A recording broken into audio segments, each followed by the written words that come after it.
Hello and welcome to the Superposition Guys podcast. My name is Yuval, and my guests today are Shengtao Wang and Jonathan Wurtz from QuEra Computing. We discussed their roles at QuEra, focusing on quantum algorithm development and the applications of neutral atom quantum computers. Shengtao shares insights on the evolving landscape of quantum computing, including recent breakthroughs in error correction and fault tolerance, and the potential of quantum computers to solve quantum problems, particularly in chemistry and material science. Jonathan talks about the importance of hybrid quantum classical systems and the need for creative algorithm development to leverage quantum devices. The conversation also explores the skills needed for careers in quantum computing, the challenges of scaling quantum applications, and much more. We hope you enjoy this episode. Hello, Shengtao. Hello, Jonathan. Thank you so much for joining me today. Yes. Yeah, thank you for having us. Yeah, I'm looking forward to this. So, Shengtao, who are you and what do you do? Yeah, I'm Shengtao. I'm the head of quantum algorithms and application team at QuEra. So my background is more quantum computing, quantum simulation side. I joined QuEra around 5 years ago. That's when QuEra started. One of the first employees at QuEra. So at that time, I was doing a postdoc at Harvard and thinking about where I will go next. Basically, that's a time where I think, quantum computing is really a time where I would like to get quantum computing to be useful. And that's when I joined QuEra and starting the journey. Fast forward, leading the team at QuEra, and in the last 5 years, continue to build, and to find applications and both in the near term and also think about longer term vision, what we can do with quantum computers, and in particular, what we can do with neutral atom quantum computers, the hardware we have at QuEra. So yeah, thank you for having me here. And Jonathan, who are you and what do you do? Good. Yes, my name is Jonathan. I'm also here at QuEra Computing. I'm a senior research scientist working on algorithms and applications. So just like it says, I do everything from low-level algorithms that try and work best on the machine, all the way up to applications, and trying to figure out what these computers will be used for. My background is in condensed matter theory, things like Ising models and non-equilibrium dynamics. And that journey sort of eventually brought me to quantum computing and sort of where we are today, where now what I'm very interested in is trying to use these computers or use these devices to, make a real impact in the world and actually try and, try and do something with these devices that can't otherwise be done with existing resources. How long have you been doing this? Yes. So I guess I graduated with my PhD in 2020. Then I did a postdoc in variational quantum algorithms and QAOA. And then I've been here at QuEra for almost 3 years at this point.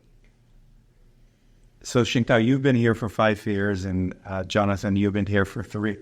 What did you learn in the last 6 months that you didn't know before about quantum computing? Interesting question. Last 6 months. Let's see. So if that includes a little bit longer, the big result from logical demonstration is definitely one of the huge things that that came out. I was referring to the result from Harvard and together with QuEra as well, demonstrating of early fault-tolerant algorithms on up to 48 logical qubits. That's definitely, something I wasn't expecting before, and I think the community wasn't expecting before. So early fault tolerance is much closer than what we think. Last 6 months, I guess that's something for me to think a little bit more as well. And Jonathan? So I guess I've had the time to think. So I'd say in the last 6 months, I have learned so much more about error correction and fault tolerance than I ever had before. And I think, as Shengtao said, this is because of this recent breakthrough result from Harvard demonstrating 48 logical qubits on neutral atoms.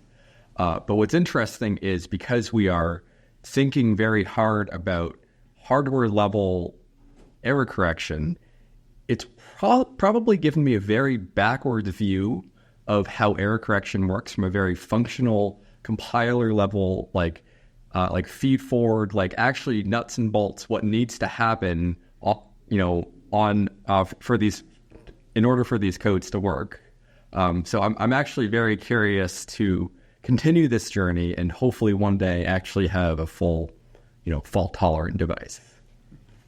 I think if I may actually come back to this question, so after a little bit more thought on this, so regarding the last 6 months, new learnings on this, what we didn't know, a little bit change of my thinking as well overall. So, there was a lot of results where there were on the kind of resource estimation side, there's a quantum benchmarking program from DARPA, and there's other related where, and there's a lot of efforts in the community doing this fault tolerant estimations, but the numbers intimidating.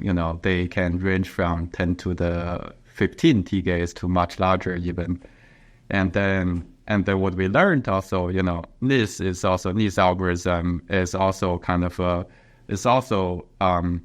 we in the last 5 years we've been doing NIS algorithms, but really finding something that's really kind of reaching a stage of quantum utility with NIS algorithms is also very challenging. But how do we bridge the gap in between? Before we have this large fault-tolerant algorithms and we can do it on the machine, that's something we're really converging to, and still something we're thinking hard today. Whether it's heuristic algorithms, which may not have this guarantees and resource estimate, whether it's like a more hybrid that we want to use the majority of the work done on classical algorithm. So there's a lot of open question, and that's where I will believe the community should focus on in the next few years as well. Jonathan, I think you work a lot with customers that come and want to do proof of concepts or otherwise co-develop algorithms with QuEra. How does that work? What does the process look like from a customer showing up in our door or in our inbox to something that actually works for them? This is a great question. This ends up being kind of a long process. And I guess the challenge, of course, is that it's maybe not a small secret that today's quantum computers don't really work at a utility scale. So this is why we need to do these initial proof of concepts, because what this lets us do is understand not necessarily, getting your $1 million from optimizing your bus schedules better, but understanding the structure of how these computers work, how they integrate with your classical resources, how you're able to, understand how the gates work, or say how your analog mode evolution works, and then how you're able to leverage that to solve your application. So it's not necessarily the result that you're going for, but rather the journey to that result, which gives the customer insight into where we are, where we're going, and how their challenges can fit into and be solved by quantum computing. Some customers, I believe, come wanting to do certain types of optimization, and maybe because they've been trained by another type of quantum modality, they come in and say, well, here's my QUBO formulation. Could you do it better? Mm-hmm. Is that the right question, or do you take them through a different process? I think that this might not necessarily be the right mentality to have. As Shengtao was saying, and I am convinced as well, the future of quantum is very hybrid, right? It is a mix of both quantum resources as well as classical resources working in concert with each other. So, for example, you might not need to explicitly encode your entire problem directly into qubits. Instead, you might be able to use your quantum device to, say, solve some sub-problem or otherwise be a coprocessor in a larger classical workflow. And I think using this mentality of, using your quantum computer for what it's good at and using, classical computing for what it's good at, I think that's ultimately the way to deliver, value in the world. Shengtao, I think that if you ask people generically what type of problems can quantum computers solve or will be able to solve, people mention simulation, optimization, and machine learning as sort of the three categories. As we sit here today, are you more excited about one of these categories than others? Yeah, that's a good question. That's something we are thinking hard, in our team, and of course, the whole community is thinking about that very hard as well. So for us, one thing is not a secret. We believe is quantum computing are good at solving quantum problems. So what that exactly means is we need to find some problem that has certain quantum effects, and that will have a better chance of quantum computing to actually have advantages there. So that covers, for chemistry simulations where, molecular binding, where, it's not actually not easy to find this, it doesn't mean any molecular binding has quantum effect or quantum phenomenon. But certain molecular binding where you have metallic ions and so on, that could have quantum effects into it, and that's where quantum computer could be helpful for. And similarly for material science, for battery designs and so on, where we're looking hard on where really whether there's any evidence where there's actually interesting quantum effect into it, and that's where we believe quantum computer will be more useful for. And that said, we were not solely focusing on that, and there's also things like machine learning, which on the outside you may not realize quantum can help in terms of it doesn't like all data are classical, and why do you need a quantum computer for it? But at the same time, and for the case of machine learning, and there are interesting cases where there are very complex correlations in the data where quantum computers can capture better than classical computer. And so that on the machine learning front, for example, we're focusing on what kind of correlations the data will have that will have quantum computer that will be able to capture much better than classical. There are theoretical results on that, but it still has big gaps in terms of implementation, in terms of practical relevance, and so on. But the big picture there will be, quantum computer can be used to basically treat it as generating data, generating samples. Can we make use of this complicated samples to do something useful that works both for machine learning and for optimization as well? So you're not expecting a quantum machine learning algorithm to do a billion parameter LLM anytime soon, but do you want to use it for something else, right? Cool. I guess the billion parameter LLM, we have the luxury of gigabytes upon gigabytes of classical memory, right? So we are able to have these enormous models which have been, co-developed with how we build our classical computers. So it may not be LLMs that are the quantum algorithm that we use, because there you have a billion parameters. So of course you can just put a billion parameters into memory, but maybe there is similar architectures that we can use for quantum computers or hybrid computers, right? Where maybe you do have that billion parameters in classical memory, and then some other smaller set of parameters using your quantum device. And then those working together in concert might not necessarily look like your LLM, but look like something sort of different, I guess. When do you think quantum will be useful? So this is a great question. So the challenge, of course, is that we have been working for 50 years on classical algorithms to solve our problems.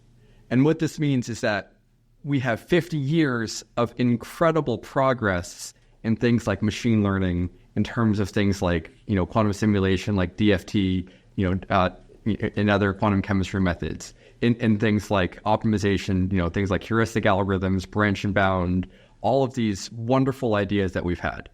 And somehow us as a field now have had the last 10 or so years to say, okay, now you have to compete with 50 years of innovation. And it's actually remarkable that even though we've only had, 10 or so years, 10 or 20 years, we are starting to get up to that front, right? Like, it's not necessarily a laughable thing for us to say like, oh, maybe in a few years, we might actually be able to get some use out of these things. I think that an exact time scale, it depends on your optimism. Maybe it's yesterday, maybe it's tomorrow, maybe it's a year from now. But eventually, as we build up to our larger devices, as we improve our coherence, and especially as we get to fault tolerance and error correction, that's where you start to really get exciting algorithms. Like 1,000 logical qubits, there's a lot you can do with that. So I want to just dive into that a little bit deeper before I hear Shengtao's answer. 50 years of machine learning, some of it was algorithm development, and obviously in the last couple of years, attention is all you need, some breakthrough in the way people are thinking about it. But a lot of the usability of machine learning became just because there's much more raw computational power than there was 10 years ago. So do you think that the barrier for quantum, is it primarily the algorithms, or is it more of just have more qubits and better qubits? I think it's a bit of both, actually. There's definitely a challenge, and this is, I see this of, it's very easy to make your own algorithm and think about like, I need 10 to the 12th T-gates, and all I need to do is wait around until QuEra computing has their 10 to the 12th T-gate computer, right? But then, your hardware makes you realistic about that, right? Then you say, okay, hang on, maybe not 10 to the 12 T-gates. Now I need to narrow it down. I need to refine my algorithms. And to that regard, then it's not necessarily just waiting around for better hardware. It's also co-developing and co-evolving your algorithms to meet that hardware, right? So to this regard, it's being creative and not necessarily saying, I have some adiabatic algorithm and this will solve everything.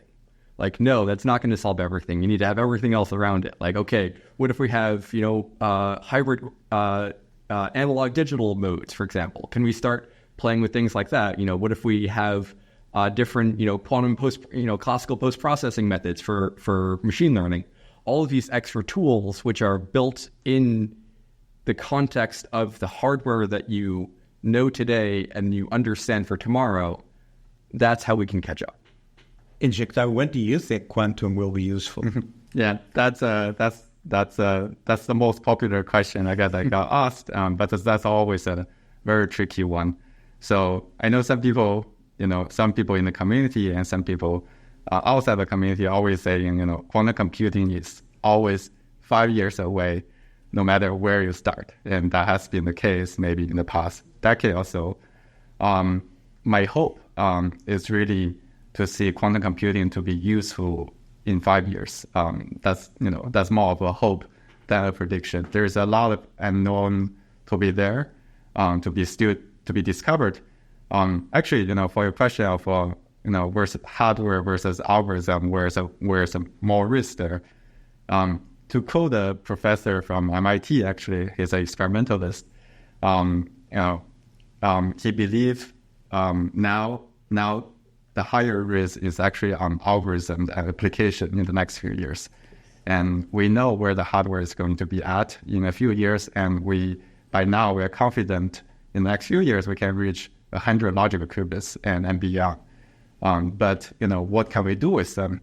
What applications can we really have usefulness to be done on this intermediate scale? That's a big open question.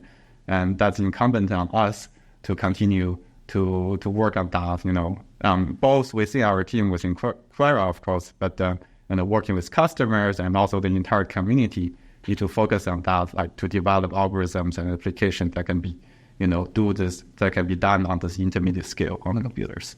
This is actually one of my favorite interview questions, or that I ask for job candidates. What would you do with 100? What would you do with 100 qubits, right?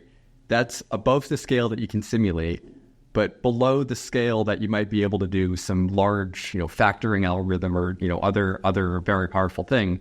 But nonetheless, this is exactly what we need to be thinking, very, very limited resources, but still beyond the reach of existing classical methods.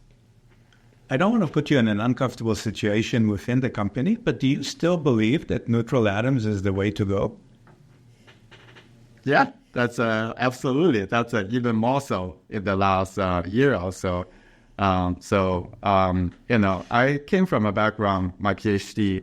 Actually, I work more closely with tri-ion system during my PhD. And also cold atom system. But that's a little bit different from quantum computers. I work on optical lattices and quantum simulation with both cold atoms system and tri-ion system. And during my postdoc, I switched a little bit more towards neutral atom system. And the progress on neutral atom hardware in the last 5 years or so is enormous compared with any other platform. That's just like, it's a big surprise to the community, to a lot of people. And being in this position and be deeply involved into that, I still see a lot of very much untapped potential for the platform. And to answer your question, simply, yes, absolutely. Neutral atom will be one of the leading platform, and in the foreseeable future, I can see. And if you couldn't work on neutral atoms, or there was some new discovery that made it obvious that neutral atoms is not the solution, which is your next favorite technology? That's another tricky question. There's a lot of unknown still for each platform. Going forward, there could be, as you said, breakthroughs in other platforms as well in the coming years. For the moment, given the information we have right now, the next one I will pick will be traveling system. Not only because I work on traveling system before, but in terms of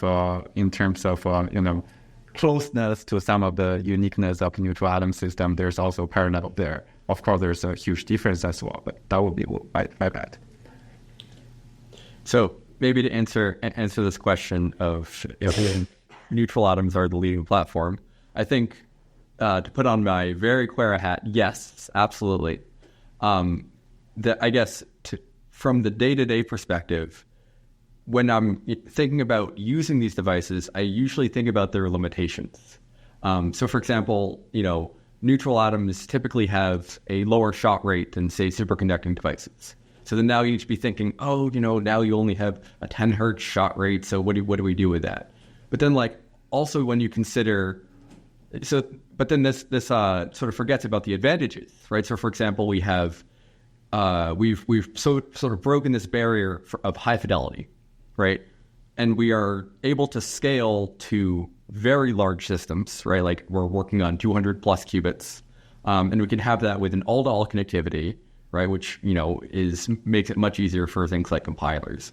And sort of all of these extra things sort of compound into this sort of like theorist's dream of what a quantum computer should be, right? Like you don't need to think about connectivity. Oh my goodness, I've been thinking about, superconducting, connectivity for years. I don't need to think about that anymore, right? So to this regard, we have the ability to scale these devices.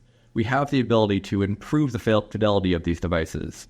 And for that, I think it does end up making them a winner. Maybe to answer your second question, though, I am pretty impressed with the fidelities of trapped ions.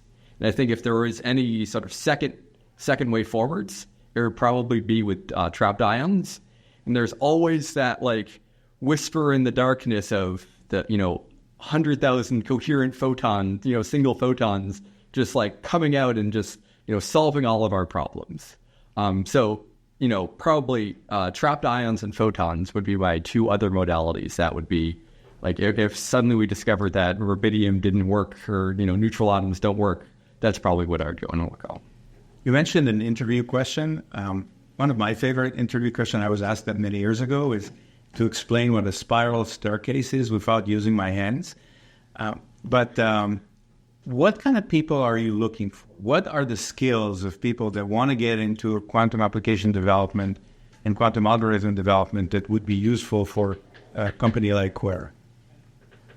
I can maybe start on that as well. So there's a wide range of possibilities and set of skills that we're looking for, and it doesn't fit into one bucket. In terms of overall, on the algorithm application side, for example, for QuEra, we have people who are, QEC experts, and they have been developing, QEC algorithm and architecture for their PhD and so on. And that's a very valuable skill. We are moving towards, as our hardware move towards this early fault-tolerant algorithms, having this QC experience together with how to map it to hardware. That's a very valuable skill. On the other hand, we have people in the team which are more software oriented, and we need to, as you've heard about this, neutral atom, we can move qubits around and have this non-trivial connectivities. That opens up a lot of opportunities and also a lot of challenges. How do we build efficient compilers on top of it? That's a hard classical problem even. and we need people who have strong software experience and also compiler experience, and how do we build this future generation of architecture of compilers. And then, more on the actual application development side, people coming from each of these verticals have experience working on, on quantum simulation, quantum machine learning, quantum optimization. Those are all very valuable skills for us. But taking a step further is really to how do we close the gap between what we have, what we know within the company, and working with customers to really make this useful for some use cases and some of their use cases in the near term. And having that interest and having that passion to really bridge the gap, that's really something we're looking for in the company as well. Jonathan, have anything to add? Yeah, so maybe to add to this, quantum computing is in an interesting place in that it sort of intersects many different fields. So you need to understand, a lot of math that goes into it, things, just like linear algebra, of course, but, that extending beyond that to things like combinatorics networks. You also need to understand a lot of computer science. So things like compilers, code development, working together on code. But then also you need to understand the physics of what's going on, actually if you have errors with your computer, actually understanding how those errors impact your algorithm. And sort of all three of these things together sort of make you better understand and be able to use quantum computing. But then on top of that, you also need to not just understand the physics, the math, and the computer science. You need to figure out what the heck to do with these things. And to do that, now you need to be able to, talk about complex problems, be able to understand and contextualize, some customers' need. You need to be able to think creatively about what those solutions may be, put those in the context of current precedent, and then take a step beyond to try and not just solve the customer's problem, but also, further the field in terms of coming up with creative new algorithms that aren't, that extend and, hopefully make us be able to use these devices. Any particular example you can give us? I mean, even if without mentioning the customer name, if you don't want to. So maybe I'll use an example. So I recently published a paper on titled Non-Native Hybrid Optimization Algorithms. And the idea here is you basically use your quantum computer as a coprocessor for some larger classical optimization task. And actually how I came up with some of the ideas in the paper was actually I was reading up on classical clustering algorithms for graph coloring. And then I thought, hang on a second, here there's this particular subroutine, right? This you compute the eigenvalues of the Laplacian. There's this particular subroutine which you basically need in order to do your clustering. Everything's purely classical. And then now you can think about this purely classical thing, right? You can say, hang on, what if we replace this one piece, this Laplace Jacobian thing? What if we replace that with quantum, right? So then this ended up sort of, generating some hybrid algorithm, which was then understanding your classical algorithm, understanding the structure of your quantum dynamics, and then merging them together into something new. So then it's not necessarily just, taking some existing idea and, running with it and saying, okay, let's apply QAOA to bus routing, right? It's now, how do we, merge these things in new and creative ways? So as we get to the end of our conversation today, I want to ask you a hypothetical. So if you could have dinner with one of the quantum greats, dead or alive, who would that person be? Shengtao, how about you start? Yeah, of course. I know this question is coming. Yeah, so I don't have an innovative answer for that, but I really want to ask them. So you'll be either, Richard Feynman will be one of the person I really want to meet and have dinner with. He's the father of quantum simulation, basically use quantum computer to do quantum simulation. And it could be Peter Shor as well. Peter Shor is the father of quantum computing, really have this practical, something that we really show quantum can do better. But the questions I want to ask them, I have two questions I want to ask them. The first question is, do you think the progress in the last 30 years in quantum computing is something you were expecting Do you feel that's fast progress, slow progress, or just about what you're expecting in the last 30 years of a quantum computing development, and then what do you expect in the next 10 years? The second question I want to ask them is, coming back to applications, will be really, if you were to bet, what will be the bet applications area of a first practical quantum advantage? Would it be simulation? Would it be machine learning? Would it be optimization? Would it be materials? Would it be drug discovery? What would be the bet for you, given all the status of the field? I would be really interested in hearing about your opinions on that. And Jonathan, your dinner guest? I'd probably also pick Feynman. He seems like you'd be a very interesting person to talk to. It would also be interesting to talk with sort of the early, developers of, quantum, with the Plancks, the Heisenbergs, so on and so forth. Just so you can be like, hey, 100 years from now, these crazy far out things that you're, thinking about with like electronic structure of hydrogen and stuff like that, we're actually using that as computers. Right. And just sort of like, being able to share all of the advancements we've had in the last, 100 years. I don't really have a better answer than that. Jonathan, Shengtao, thank you so much for joining me today. Thank you. Thank you for having us. Yeah, this is awesome. Thank you.